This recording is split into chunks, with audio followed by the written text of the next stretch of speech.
Du coup, je vais commencer à parler en français parce que j'oublie à chaque fois de parler en français. Troisième journée et nous avons commencé notre journée à Chilas. À Chilas, de Chilas, on a continué vers Raikot. Oui. Et de Raikot, on a pris un jeep. Et ce jeep nous a fait un trekking de à peu près 16 km à côté de la falaise. 2 heures de route. 2 heures de route. Et c'était vraiment dangereux. Hein, et ça nous faisait. En fait, en même temps, c'est sensationnel parce que ça te fait penser à Disneyland. Ouais, mais en même temps, c'est super dangereux parce que. Il n'y a qu'une seule voie en fait. Il n'y a qu'une seule voie. Et du coup, il y a des voitures qui rentrent, donc qui font le retour et nous on fait l'aller. Et c'est vraiment flippant parce que du coup, tu es vraiment sur le bord de la route. Et le bord de la route, c'est la montagne. Ouais. Et donc, si tu tombes quoi. Voilà. Dans les fossés. C'est ça. Dans la fosse. Donc en fait, c'est vraiment dangereux. C'est assez risqué. Ouais. Le conducteur était très doué, franchement. Voilà. En plus, il a dépassé 3-4 voitures, alors que c'est une seule voie. Ouais. Franchement, tu te dis comment il fait quoi. C'est incroyable les skills qu'ils ont. Et du coup, à la fin, par curiosité, je lui ai demandé quel âge il avait et à quel âge il avait commencé. Et il avait 30 ans et ça fait 8 ans qu'il fait ce métier. Donc il a commencé à 22 ans. Ça fait quelque chose en fait, de les voir, de voir qui sont sur ces routes-là depuis ces âges-là. Ils vivent du tourisme finalement. Ouais. Et en fait. C'est mon Dahlia que je devais mettre là-bas. Il est juste là. C'est celui-là? Ouais. Oh. La vidéo va être coupée là? Non. Je regarde. C'est les aléas de voyage, hein, j'oublie.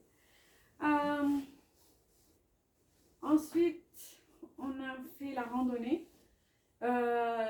Donc le jeep arrive à un point.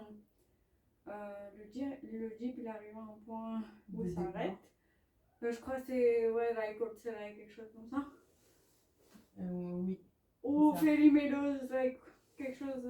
Enfin, le début de trail. Il y a les gens qui sont montés en jeep avec nous vont rester pendant 3 jours, donc le jour de la durée de notre trip. Et ils vont descendre avec nous. Et eux, du coup, ils ont des espaces pour dormir là-bas. Et nous, on est montés. Tu veux parler de trail? Combien de kilomètres c'est? Ouais, carrément. Écoute, nous, avant d'aller au trail, j'aimerais bien leur évoquer le petit thé là. Tomorrow, ouais. Tomorrow Mountain Tea. Ouais. Un délice. Et du coup, on a bu ça pour se requinquer avant de partir faire la randonnée. C'était super sympa. Ouais. Donc, on a aussi vidé nos vessies hein, parce que du coup, pendant le trail, il n'y a pas de. En plus, c'est ça. Franchement, dans ce voyage, je pense que l'une des choses importantes à prendre en compte, c'est les toilettes. Ceux qui ont des petites vessies, bon courage à vous. Ouais, franchement. Que Dieu vous protège. Nous, sachant que juste avant de monter en jeep, on est allé aux toilettes. Oui. En sortant d'hôtel, on est parti aux toilettes. Ouais. En arrivant au jeep, on est allé aux toilettes. Mais les secousses avec la jeep aussi. Après le jeep, on est allé aux toilettes. On a commencé et entre-temps, on n'est pas allé aux toilettes. Non. Pendant les 6 km.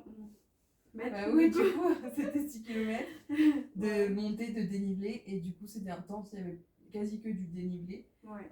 En fait, plus je montais, plus la respiration devenait un peu difficile. Pour ceux qui ne sont pas habitués et ceux qui fument, j'imagine même pas. Ou ceux qui ont des problèmes de santé et tout ça. Donc, c'est pas forcément. Si vous n'êtes pas habitué à monter en altitude, il faut faire vraiment attention. Moi, je pense qu'il faut d'abord avoir eu quelques expériences de randonnée en France ou même des petites randonnées en fait, histoire de se dire je suis capable de le faire et de pas craquer en tout cas au milieu. Parce qu'après ça va être compliqué. Mais bon, il y a des solutions parce que on est au Pakistan, donc il y avait d'autres voyageurs avec nous et en fait il y avait un groupe de personnes, c'était une entreprise, ils étaient venus là pour se faire plaisir en fait. Et il y avait des filles et des hommes, des femmes et des hommes. Et le groupe de filles, du coup, quasi toutes, elles sont montées sur des chevaux et des ânes pour monter jusqu'au point d'arrivée. Donc elles n'ont pas fait le chemin à pied avec nous, on les voyait passer et tout. Et on a retrouvé une fille dans le chemin qui était vraiment comme nous motivée à faire à pied. Et donc elle nous a rejoints parce qu'elle trouvait ça plus confortable d'être avec nous qu'avec des collègues qu'elle ne connaissait pas forcément. Et donc on a fait le chemin avec elle. Et en fait, donc ceux qui ont des problèmes à marcher, tout ça, vous avez les ânes et les chevaux. Mais bon, voilà, c'est pas le but quand même du voyage, quoi. Voilà. Je pense qu'il faut bien s'entraîner. Ça se fait pas comme ça, sur un coup de tête, de venir, de dire, ouais, on va faire le trekking et tout. Surtout si vous venez en famille, bah, du coup, il faut prendre en compte le rythme de chacun. C'est quand même réservé aux adultes et des personnes qui ont la capacité de marcher, ou sinon, bah, il faut prévoir de monter au dos d'âne en fait, ou des crutches, ils appellent ça. C'est un croisement entre âne et les chevaux. Et des espèces de poneys, quoi. En fait. Ouais. Mais bon, je pense que franchement, si tu viens ici et que tu fais pas la randonnée, c'est un peu triste quand même. Ouais. En plus, les pauvres, franchement, les pauvres animaux aussi. Ouais, parce que. Mais voilà, sinon c'est une randonnée intense. Je trouve qu'on a le même rythme avec Rami. Du coup, ça c'est cool. Sur la marche, en fait, on n'était pas. Quand l'une était un peu rapide, elle attendait l'autre, vice versa. Il n'y avait pas vraiment de personnes qui étaient trop loin. Donc, ça c'est cool. Et c'est important d'avoir en tout cas un binôme qui sache aussi savoir tempérer un peu et qui sait s'arrêter en voyant son autre binôme un peu plus, entre guillemets, fatigué. Et ça, si t'as pas un binôme comme ça, je pense que ça peut être plus difficile à vivre les randonnées. Ouais, parce que ça dure quand même. Ça a 3 duré heures. 3 heures. Ça a duré 3 heures. On est parti à 11h50. On est arrivé à 3h50. Ah 3 bon? heures ou 4h? Non, on est arrivé avant. On est arrivé avant? Avant 4 heures, hein? Non, on est arrivé à 3h30. Ouais. Comme ça. Donc, c'est quand même une randonnée qui demande beaucoup d'énergie. Après, nous, notre guide, il était vraiment patient. Il nous a encouragés tout de long. En tout cas, moi, j'avais pris mon sac à dos parce que je pensais qu'il n'allait pas me peser. Et, mais en fait, au fur et à mesure, les kilos n'étaient pas les mêmes kilos, en fait. Parce que je fatiguais, la respiration n'était pas la même. Et j'ai jamais réussi à trouver mon souffle, en fait, tout de long. C'était difficile. C'était super difficile. Et du coup, j'ai marché vraiment petit pas, juste en me focalisant sur les segments qui étaient après. Donc les 6 km, je les ai vus passer, et les derniers moments encore plus, parce que du coup, j'étais fatiguée, il n'y avait pas beaucoup d'air, on était à la fin, mais je crois qu'on a bien pris le temps d'arriver, et quand je suis arrivée, j'étais vraiment épuisée. Ouais, épuisé. En fait, c'est le souffle. Vraiment, pas de courbature, pas de problème au niveau des genoux, tout ça. Vraiment, le souffle. Le souffle. La respiration. L'oxygène, le manque d'oxygène qui fait ça. Ouais, c'était l'oxygène, exactement. Ouais, et après, du coup, je voulais. Est-ce que tu as quelque chose à rajouter, par exemple, sur la randonnée? Non, c'était une très belle expérience avec rencontre d'une fille qui s'appelle Nida. Donc c'était cool aussi. Et voilà. J'ai bien aimé la randonnée. Et du coup, ça s'est passé plus vite parce que moi, je ne retrouvais pas mon souffle. Tu as pu discuter avec elle. Ouais. Et du coup, franchement, ça a bien fonctionné. Le guide, il m'encourageait parce que du coup, moi, je veux pas abandonner. Je sais que je suis lente. Mais par contre, je ne râle pas et je n'embête pas les autres. Et je veux finir de toute façon parce que j'ai envie de faire ça. Je suis venue parce que je suis motivée. Donc, j'essaie de faire ça. Et lui, il m'encourageait tout le temps. Il me disait, tu sais, j'ai déjà mené des groupes avec des gens qui avaient 80 ans, où il disait, mais vas-y, courage, tu vas y arriver. Tu perds pas courage, c'est trop bien. c'est bien comment tu marches et tout. Et vraiment, il a matché son rythme à mon rythme et c'était vraiment trop bien. Il m'a mis vraiment à l'aise. Mais nous, on était deux, du coup, on a pu fonctionner comme ça. Si dans le groupe, vous avez une trop de vaste variété de rythmes, ça peut être un peu compliqué parce que du coup, je pense que vous allez pas bien profiter. Ouais, c'est pour ça que Miga elle est venue avec nous aussi. Ouais. Et du coup, c'est vrai que quand elle est arrivée, bah, elle discutait, je l'écoutais et ça me faisait un peu.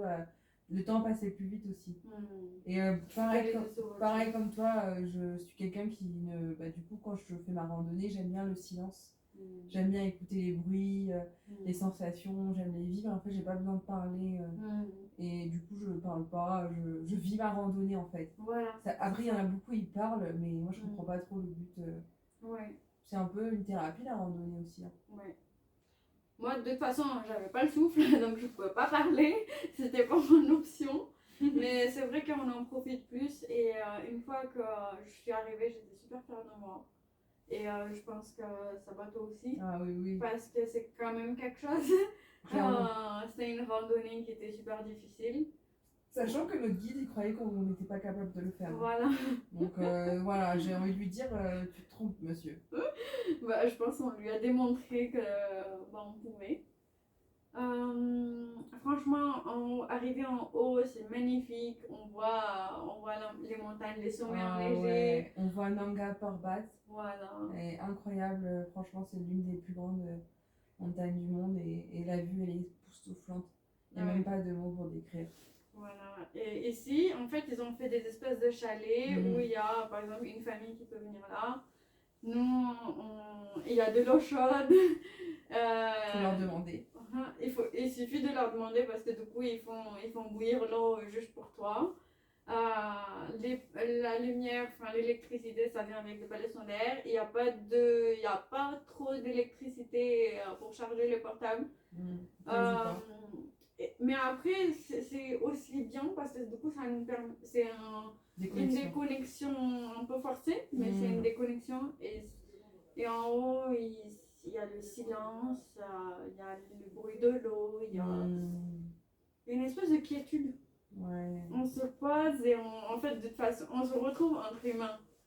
Et ça, c'était vraiment beau. Ouais, on est déconnecté, vraiment, on pense à la vie, quoi, de manière générale. On a beaucoup de chance d'être ici. Vraiment, c'est incroyable. Incroyable. Une fois qu'on est venu ici, on a rebu le Mountain Tea. Ensuite, on est venu dans notre chambre et on est tellement fatigué et dans cette chambre, il faisait tellement froid que on s'est un peu endormi. Et en fait, on avait un peu de bagages qu'on avait laissé sur. Donc, ça s'appelle des trotteurs. Du coup, c'est sur des ânes, on peut donner le sac à dos qui peut venir là. Et du coup, quand ils sont venus là, moi je me suis réveillée un peu en sursaut et déjà je pense que la fatigue et tout, ça m'a un peu retournée. Et en fait, du coup, j'ai vomi tous les kishmish que j'avais mangés pendant la randonnée. Et mon estomac, pas bien non plus. Donc, un début de, je sais pas si c'est la tourista ou pas. Mais du coup, j'avais pris, heureusement, dans mon sac à dos les médicaments. Et du coup, je vous recommande de passer parce que ça vous permettra de passer un séjour en sérénité. Moi j'ai pris, je suis rassurée et j'ai envie de vivre en fait la journée de demain et les journées d'après à fond en fait. C'est clair. Donc en fait c'est que c'est pas agréable. Des fois on va quand même dépasser les limites de nos corps, on va les chercher donc faut être conscient de ça. Moi je vous encourage pas à y aller les yeux fermés. Il faut être conscient qu'il y a des problèmes. Il ne faut pas manger n'importe quoi. Il faut pas boire n'importe quoi non plus. Donc ça, c'est un aspect super important à prendre en compte. Et une fois que j'ai pris ça, on est sorti. On va aller manger et au final, on est resté 3 heures dehors à discuter, à contempler la vie. En fait, ici, du coup, dans ça s'appelle Raikot Sarai. Yes.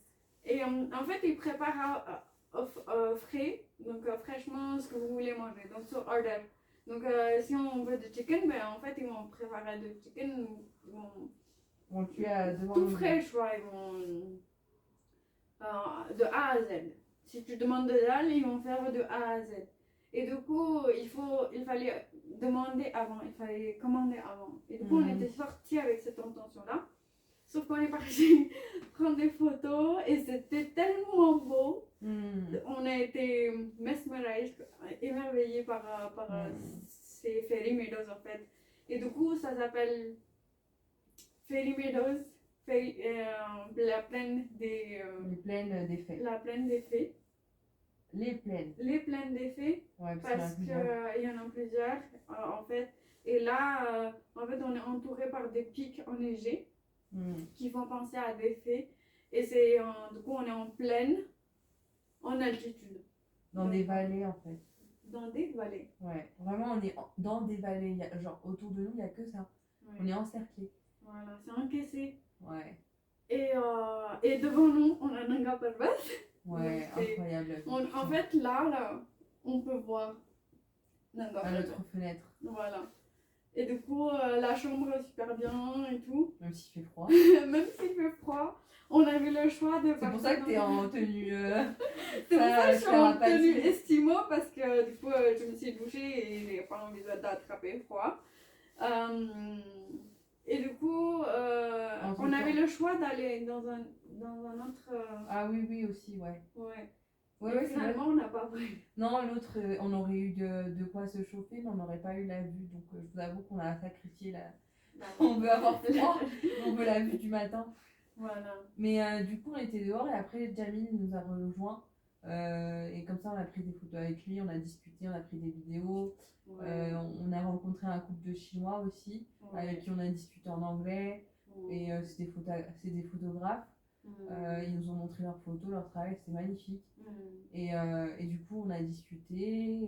Mais en fait, le temps n'est pas passé. Après, c'est les gens de l'hôtel qui sont venus. Oui, nous chercher, vous mangez pas. Depuis, en fait, du coup, on n'avait pas mangé de la journée, on a juste pris un petit déj. Et toute la journée, on n'a pas mangé. Donc, on a mangé vers 7h30 alors qu'on a fait la randonnée et tout. Entre temps, on a juste bu des thés. Des thés, ouais. Waouh, c'est incroyable. Ça, c'est incroyable. Ouais, franchement. Et après, on a filmé le coucher du soleil. Voilà. Et du coup, Jamil nous a indiqué dans quelle vue était la pêche pour voir le sunset. Et en fait, on est resté là, on a vu, c'était vraiment magnifique à voir sur les 3 montagnes là de ce côté. Et j'espère qu'on aura l'occasion de le partager avec vous. Et en plus, demain, on est censé faire le sunrise. Ouais. À 5h, mais bon, ça, je ne sais pas encore. On va essayer de faire le sunrise. Ici, là, en ce moment, dehors, donc il est déjà 22h, je pense.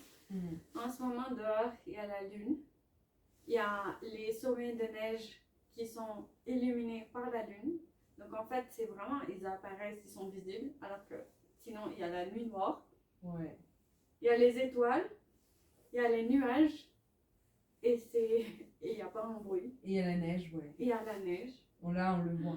On voit bien les sommets avec la neige et tout.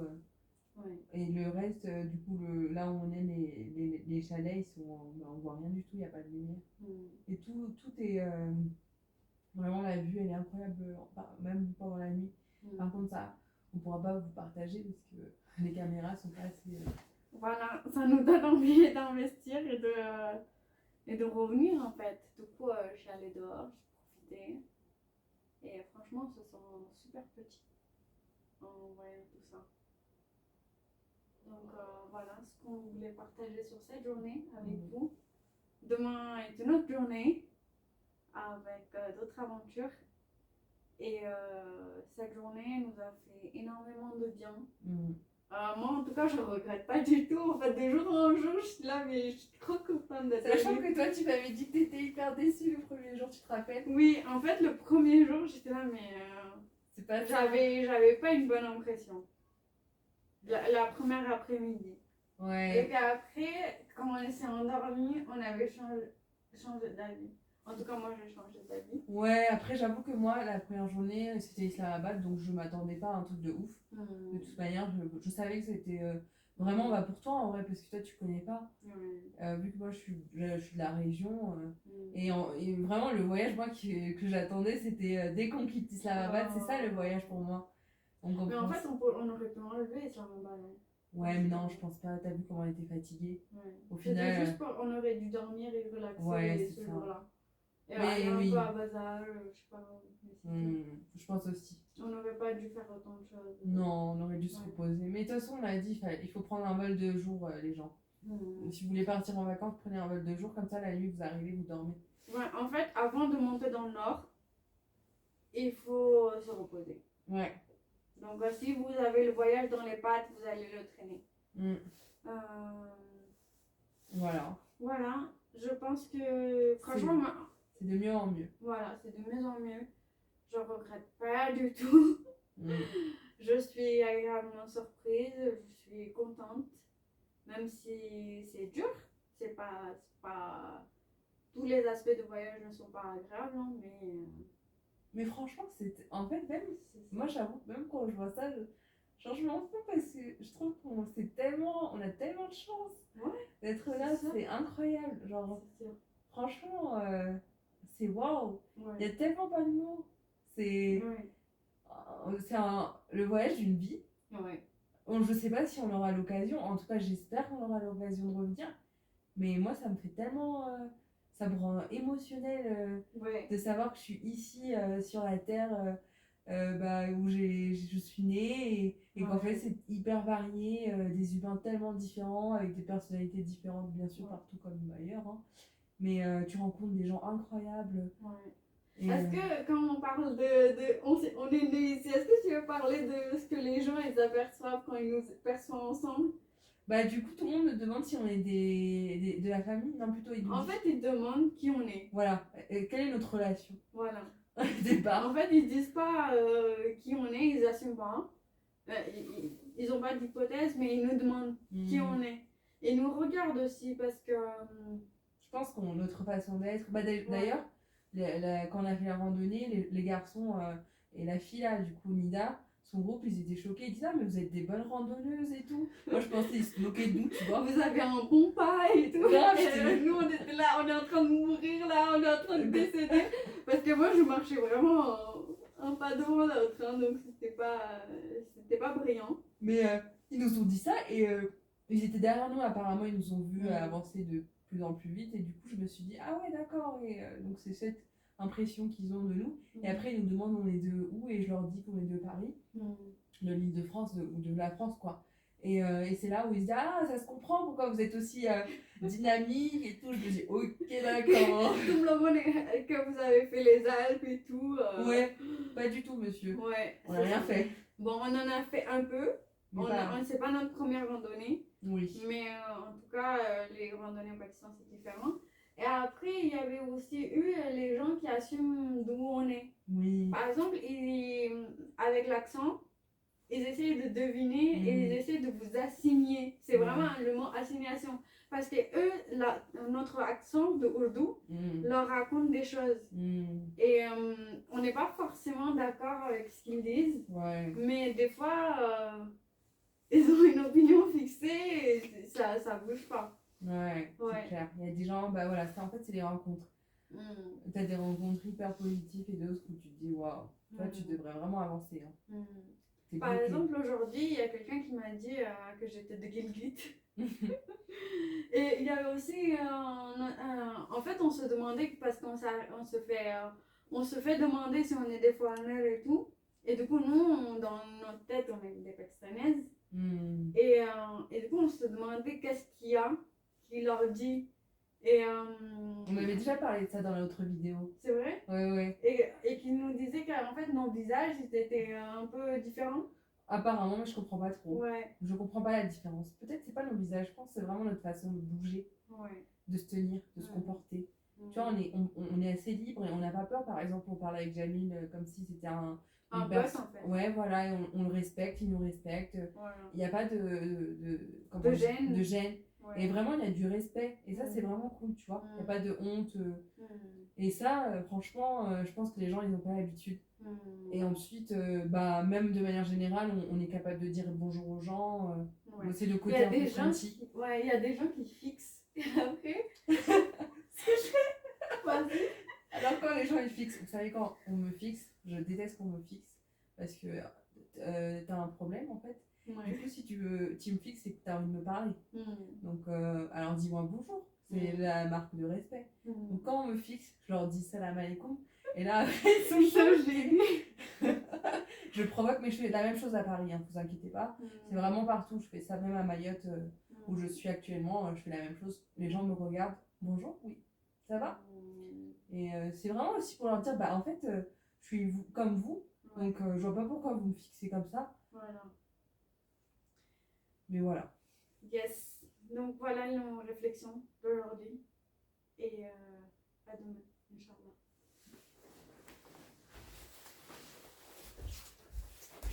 MDR.